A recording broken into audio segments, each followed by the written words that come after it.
One of my core commitments as an educator and leader is helping people, especially children and families, for them to feel a genuine sense of belonging in schools. Tonight, I want to talk about how trauma shows up in classrooms and how it's often misread. Because when people don't feel safe or seen, everything else becomes harder: learning, behavior, and connection. This hat says, I belong here. And tonight I keep thinking about how many kids walk into schools every day feeling they don't belong there. And not because they don't want to learn, but because they're surviving things most adults wouldn't be able to handle. When people hear the word trauma, they think about extreme situations such as violence, incarceration, and homelessness. And yes, those are real, but there are so many other ways that trauma shows up.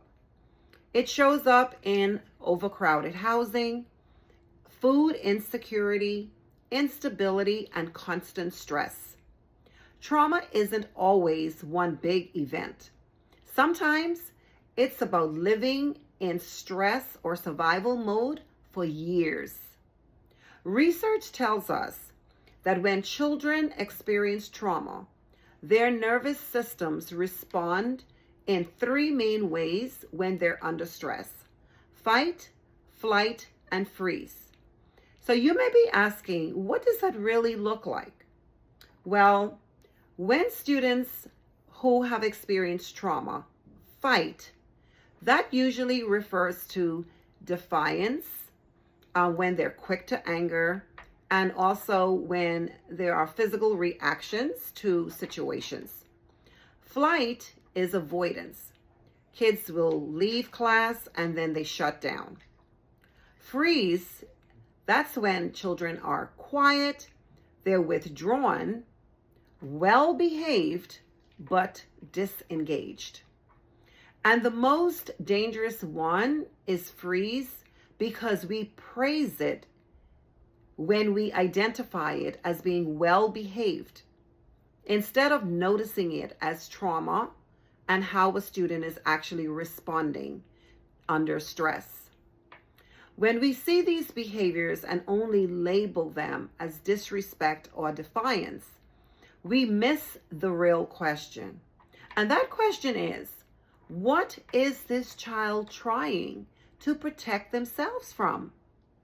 Survival looks like resistance when you don't understand it. If we choose to work in schools, serving students in high poverty communities, we also choose the responsibility to understand trauma. Not to fear it, not to resent it, but to prepare ourselves for it. And that preparation includes relationships with families, trust, and supports, not just consequences. Kids don't learn when they're in survival mode. Belonging tells the nervous system it's safe. And safety is where learning begins. Survival shows up as the behavior. Belonging is the intervention.